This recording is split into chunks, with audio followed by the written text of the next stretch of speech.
Hi and welcome to the channel Love Obstetrics and Gynecology. This video is related to complete perineal tear and its management. So without any delays, let's go to first the types of tear. So in the classification we have four types of tears. The first is when we have the involvement of either the vaginal mucosa or the perineal skin. The type 2 involves basically the vaginal mucosa as well as the perineal muscles. So then we have talking about this type 2 tear, the episiotomy, if we say, is till the type 2 tear. Next we have is type 3 tear, which means there is involvement of anal sphincters, and further it is classified into 3A, B and C.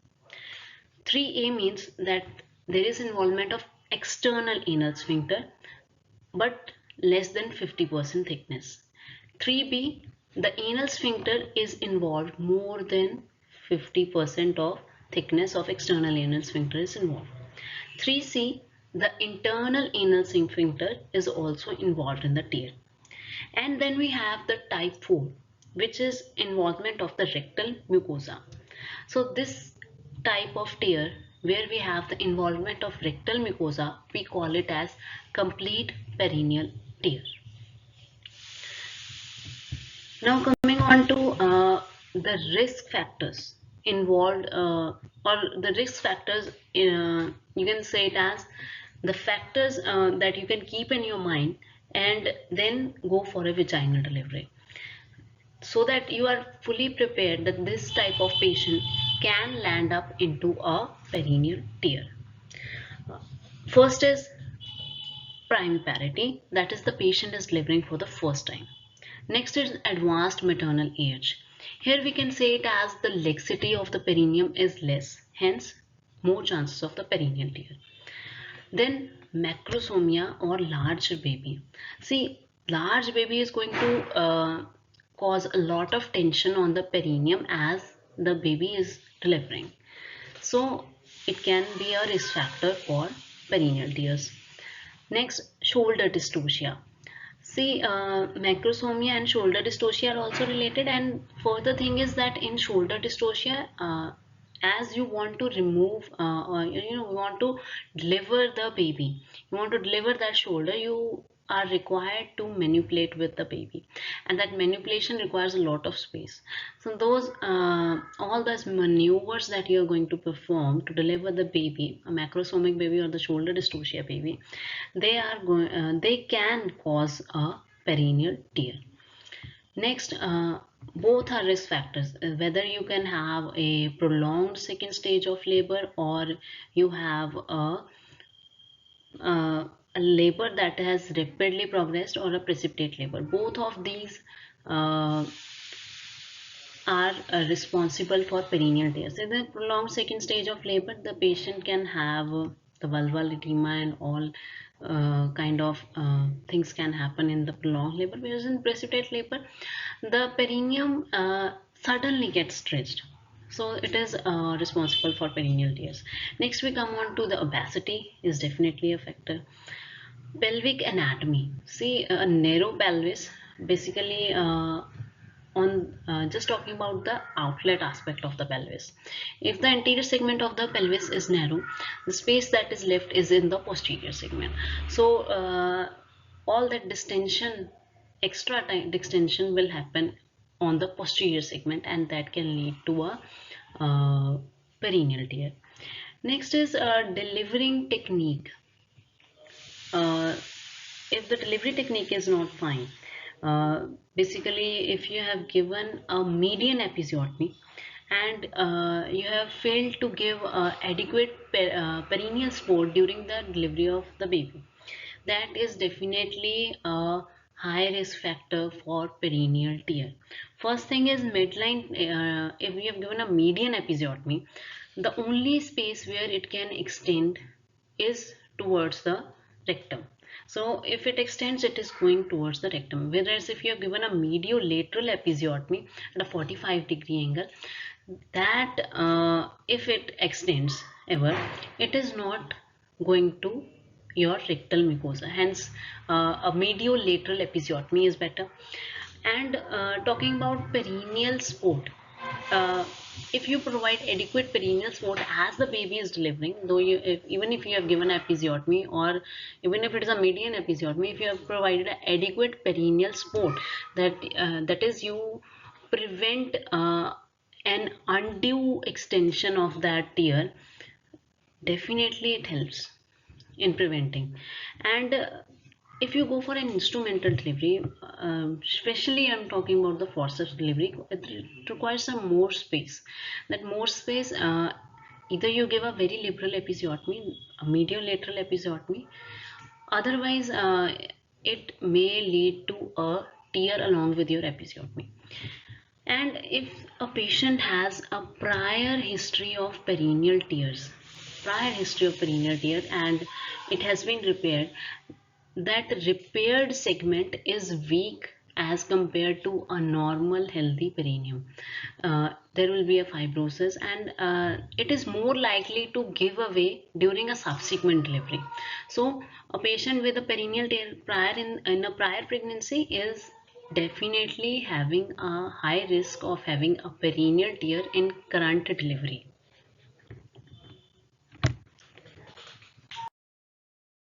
Next is, you have to identify as early as possible. So every woman that has delivered should be examined thoroughly vaginally, and she needs to be looked for any perineal tears, especially in the women that in which these risk factors that we just discussed were present.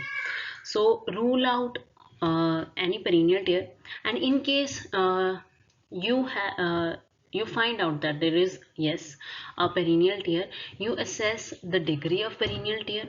And other thing is, you perform a rectovaginal examination. So your one finger is in the rectum, the other finger is in your vagina, and you assess for the tone of the anal sphincter, or the any type of external or internal anal sphincter injury is assessed. And in case you still feel like that you cannot properly examine the patient, or you are unsure about the injury or the type of injury that has occurred, you inform a senior obstetrician, and then he or she can look into the matter.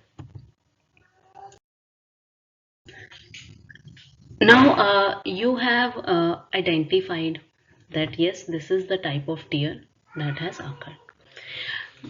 The other thing that is very very important is, you make a plan about how you are going to manage this patient, and explain that plan to the woman that is in the question.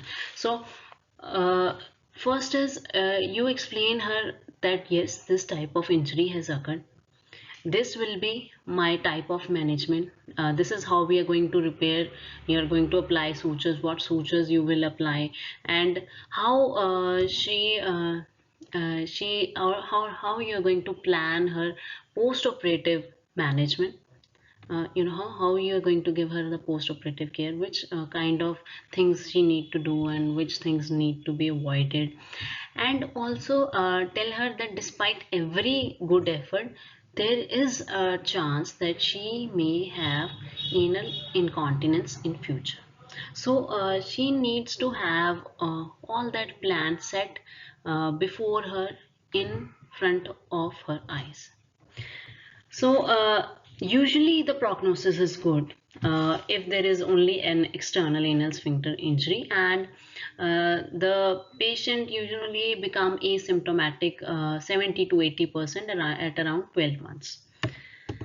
So next is, how will you perform this repair?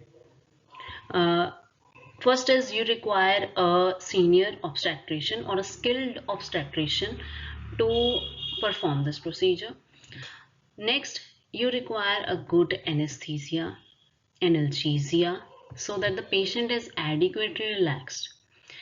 And under good vision, good light, you perform a again you perform an examination just to confirm the type of injury. See, under anesthesia, the patient is very much relaxed, and in an operation theater setting, you are more able to see the type of or the extent of injury. So the full extent of injury is noted, and whole of the procedure needs to be performed under a broad spectrum antibiotic coverage, because the repair that you are going to perform, that should not get infected, which will lead to a dehiscence of that wound later on. So a broad spectrum antibiotic coverage is definitely required.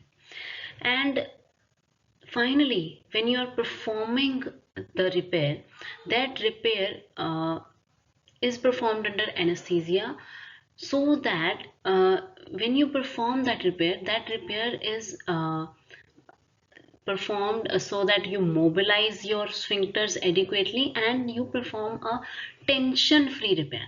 Otherwise, again, the chances of dehiscence are high. So now coming on to finally how you start this repair. So the patient is in the OT under anesthesia, you have examined the patient adequately. Now, starting with the repair, you first start from the anal mucosa. The anal mucosa is first repaired with the 4-0 monocrel suture in a running fashion. Next, you come on to your internal anal sphincter repair.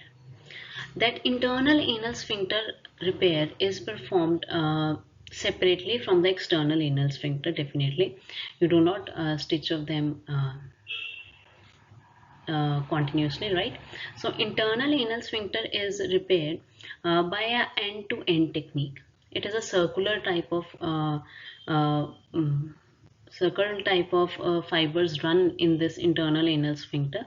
So you perform an end-to-end repair with 2-0 or 3-0. You can use either a vical thread or a PDS suture.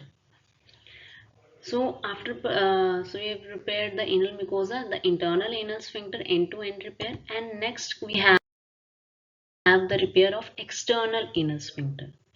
The external anal sphincter is repaired. We can have two techniques in that. First is your overlapping method, which is a better method, and we can also go for a end-to-end repair.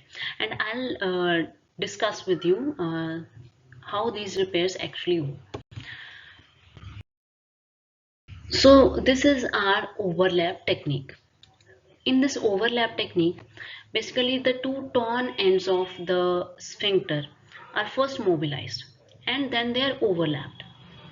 Right? They are overlapped for approximately 2 centimeters. So the surface area of contact between them is approximately 2 centimeters, and then you pass on the sutures in them.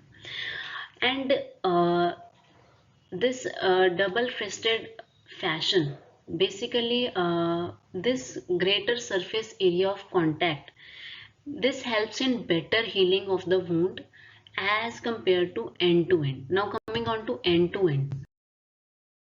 See, this in end to end, you basically approximate the two sides of the external anal sphincter in the midline, like that, and then you just give 3 or 4 interrupted sutures so that they remain in close approximation to each other end to end. But the problem with this is the complete opposition is not there. See, in the overlapping there was a complete opposition, definitely a complete opposition, but in end to end there can be a possibility that there is not a complete opposition. Now coming on to the perineal muscles. So the mucosa, then internal, then external anal sphincter. Now coming more upward towards the perineal muscles. So perineal muscles involved in an episiotomy definitely are transverse perineal muscle and the bulbospongiosus muscle. So you repair them as same as you do that with the episiotomy. That is using a chromic Edgar number 10 suture on a round body, and you take the interrupted sutures. The only thing that you need to be very careful about is uh, don't leave any dead space. That dead space is the home for hematoma and infection. So don't leave any dead space. Close everything, approximate everything with interrupted sutures. Now coming on to the two things that are left, the vaginal mucosa and the perineal skin. So the vaginal mucosa, again, it is repaired similar to the episiotomy. You go above the apex. The apex is like that, and you go above that v-shaped area, go 1 centimeter above that, take the first suture, tie it, and then come continuously running towards the faucet, and then tie it till the faucet. The next we have is the perineal skin repair. The perineal skin repair can be performed in a subcuticular manner or in the interrupted mattress sutures using the same catgut number 10 suture.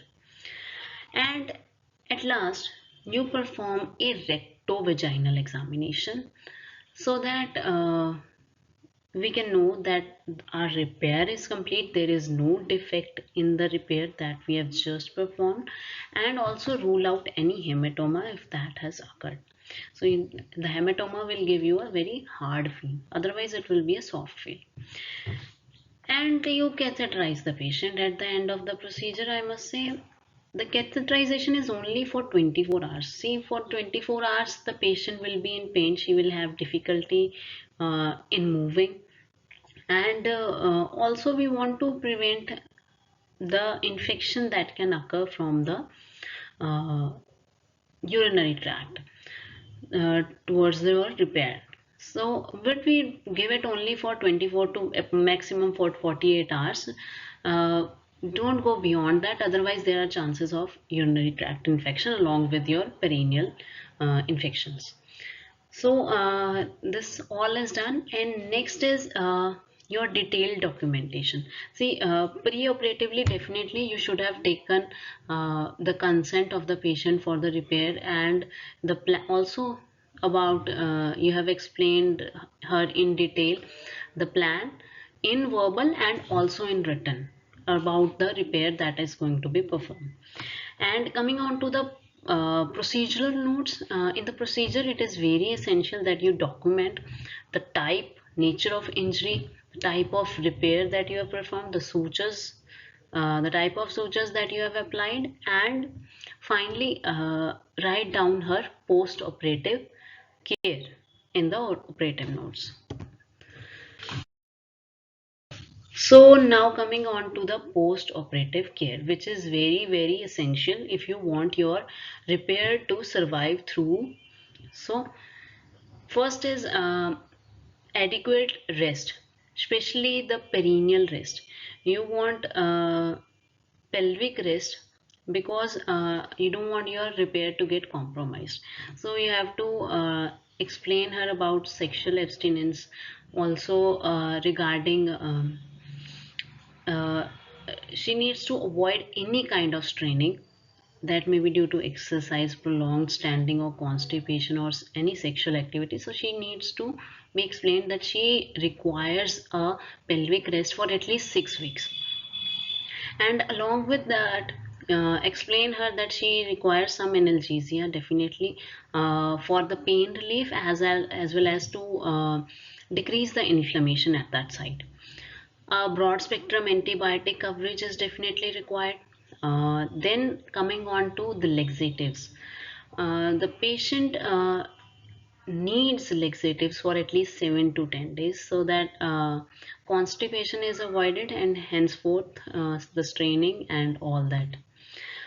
Next is coming on to the exercise. The patient, as soon as the patient gets comfortable, that she is feeling fine, the pain has relieved, she can commence with the exercise, the pelvic floor exercises to strengthen the pelvic muscles.